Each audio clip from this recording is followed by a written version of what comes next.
Questions for reflection. In the first chapter of his powerful letter to the Christians in Rome, the Apostle Paul reaffirms his own calling as an apostle, quote, set apart for the service of the gospel. The word gospel means good news. His charge is to ensure that this good news is properly conveyed and lived among the early Christians. The reason? So that the whole world can encounter the risen Jesus Christ in their words, in their way of life. He reminds the early Christians that they are called to be saints. The word means set apart for God, to be holy.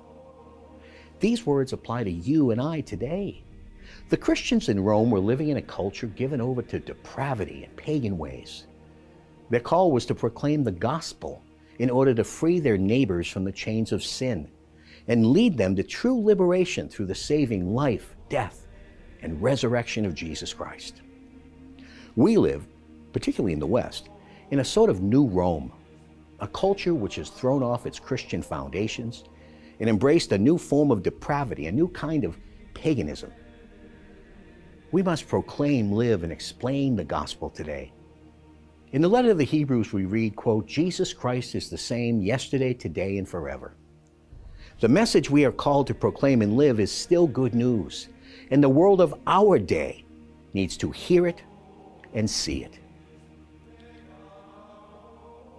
The psalmist David understood the truth in that knowing God, really knowing God, gives rise to a new song in every man and woman.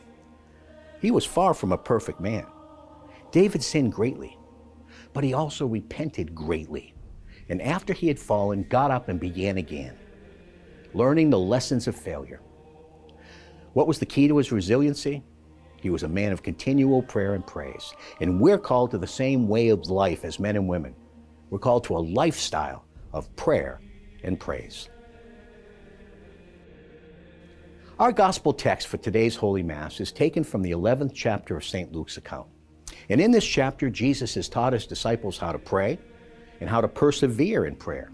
He's cast out the demons of hell, only to have some so-called religious leaders actually attribute this powerful work of God to the devil.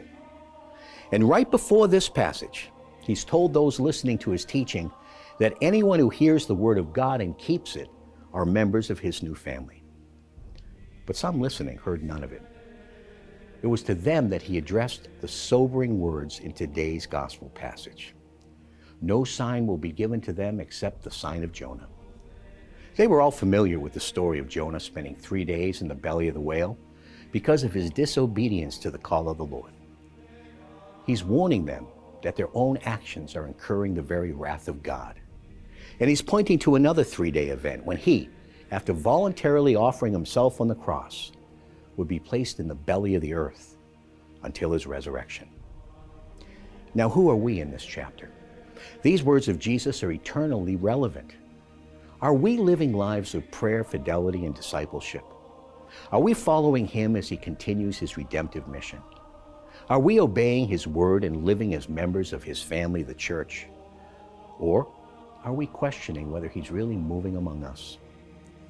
The choice is ours.